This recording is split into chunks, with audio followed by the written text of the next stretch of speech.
चलिए आज समय में एक लंबा सफर करते हैं, एक ऐसी दुनिया में जो हजारों साल पहले मौजूद थी और जो दुनिया की सबसे महान, सबसे एडवांस्ड और शायद सबसे रहस्यमयी शहरी सभ्यताओं में से एक थी। ये कहानी है सिंधु घाटी सभ्यता की। जरा सोच कर देखिए, एक पूरी की पूरी दुनिया जो हजारों साल पहले कहीं गुम हो गई, जिसके शहर, जिसके लोग और जिसके सारे राज सब जमीन के नीचे दबे थे, बस किसी के खोजने का इंतजार कर रहे थे। बिल्कुल यही कहानी है सिंधु घाटी सभ्यता की। तो हमारी कहानी शुरू होती है इस भूली बिसरी दुनिया की एक बहुत ही दिलचस्प और अचानक हुई खोज से। देखिए, ये खोज एक दिन में नहीं हुई, करीब 100 साल लग गए। सबसे पहले 1826 में चार्ल्स मैसन नाम के एक घुमक्कड़ को कुछ खंडहर दिखे, पर किसी ने ज्यादा ध्यान नहीं दिया। फिर 30 साल बाद 1856 में बर्टन भाई वहां एक रेलवे लाइन बिछा रहे थे और उन्हें मिली कुछ अजीब पुरानी ईंटें और एक अनोखी मोहर। उन्होंने सरकार को बताया भी, पर उस वक्त इस कमाल की खोज पर किसी ने ध्यान ही नहीं दिया। और फिर आखिरकार 1921 में जब जॉन मार्शल ने खुदाई शुरू करवाई, तब जाकर हड़प्पा शहर दुनिया के सामने आया और इसने इतिहास की किताबों को हमेशा हमेशा के लिए बदल दिया। और जब ये सभ्यता दुनिया के सामने आई, तब पता चला कि ये कितनी विशाल थी और अपने समय से कितनी कितनी ज्यादा आगे थी। जरा उस दौर की दुनिया की कल्पना कीजिए। एक तरफ मिस्र के लोग नील नदी के किनारे पिरामिड बना रहे थे, तो दूसरी तरफ मेसोपोटामिया में विशाल मंदिर बन रहे थे। ठीक उसी वक्त उन्हीं की तरह सिंधु और सरस्वती नदियों के किनारे एक और महान सभ्यता फल फूल रही थी। और मजे की बात यह है कि इन तीनों महाशक्तियों के बीच जबरदस्त व्यापार भी होता था। लेकिन इनमें एक बहुत बड़ा फर्क था। जहां मिस्र और मेसोपोटामिया में राजाओं, देवताओं और बड़ी बड़ी इमारतों पर जोर था, वहीं सिंधु घाटी के लोगों का फोकस कुछ और ही था। उनका ध्यान था बेहतरीन शहर बसाने पर, व्यापार पर, आम नागरिक के जीवन पर। ये एक ऐसी सभ्यता थी जिसने साम्राज्य से ज्यादा अहमियत समाज को दी।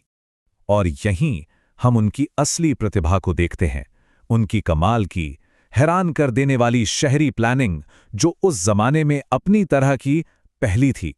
उनके लगभग सभी शहरों का एक स्टैंडर्ड प्लान था। शहर दो हिस्सों में बटा होता था। एक था पश्चिमी टीला, जिसे दुर्ग भी कहते थे। ये ऊंचा और मजबूत किले जैसा होता था, जहां शायद शासक वर्ग रहता था और बड़ी बड़ी सार्वजनिक इमारतें थीं। और दूसरा था पूर्वी टीला, यानी निचला शहर, जो आम लोगों, कारीगरों और व्यापारियों के रहने और काम करने की जगह थी। सच कहूं तो ये शहर किसी पुराने स्मार्ट सिटी से कम नहीं थे। सड़कें एक दूसरे को बिल्कुल 90 डिग्री पर काटती थीं, एकदम सीधा ग्रिड पैटर्न। यहाँ दुनिया का पहला अंडरग्राउंड ड्रेनेज सिस्टम था। सोचिए, आज से हजारों साल पहले घरों के दरवाजे मेन रोड पर नहीं, बल्कि अंदर की शांत गलियों में खुलते थे, ताकि सुरक्षा और शांति बनी रहे। और सबसे हैरान करने वाली बात, पूरे शहर में हर घर में एक ही साइज की पकी हुई ईंटें इस्तेमाल होती थीं। ये किसी मजबूत सेंट्रल प्लानिंग का पक्का सबूत है। पर ऐसा भी नहीं था कि वो एक ही ढर्रे पर चलते थे। धौलावीरा जैसा शहर इसका एक शानदार उदाहरण है। ये शहर दो नहीं, बल्कि 3 हिस्सों में बटा था, और यहाँ पानी को बचाने और इस्तेमाल करने का ऐसा कमाल का सिस्टम था, जो उनके इंजीनियरिंग की समझ का लोहा मनवाता है। तो चलिए अब इन इमारतों और सड़कों से आगे बढ़कर उन लोगों की दुनिया में झांकते हैं जिन्होंने इन्हें बसाया था। उनकी कलाकृतियों से समझते हैं कि उनका समाज और उनकी संस्कृति कैसी थी। ऐसा माना जाता है कि सिंधु घाटी का समाज मात्र सत्तात्मक था, यानी एक ऐसा समाज जहां महिलाओं को, खासकर मां को, एक सेंट्रल दर्जा हासिल था। अगर ये सच है, तो ये उस दौर की दुनिया में एक बहुत ही अलग और प्रोग्रेसिव सोच थी। उनकी कला और टेक्नोलॉजी भी लाजवाब थी। मोहनजोदड़ो से मिली ये डांसिंग गर्ल की कांस्य मूर्ति, जरा इसे देखिए। इसे लॉस्ट वैक्स तकनीक से बनाया गया था, जो उस जमाने की एक बहुत ही एडवांस्ड मेटल कास्टिंग प्रोसेस थी। और फिर मिलती है ये पुजारी राजा की मूर्ति, जो उनके लीडरशिप को लेकर एक बड़ा सवाल खड़ा कर देती है। क्या ये कोई पुजारी था या कोई राजा? मिस्र के फ़ारो की तरह यहाँ कोई भव्य राजा या बड़े बड़े महल तो मिलते नहीं।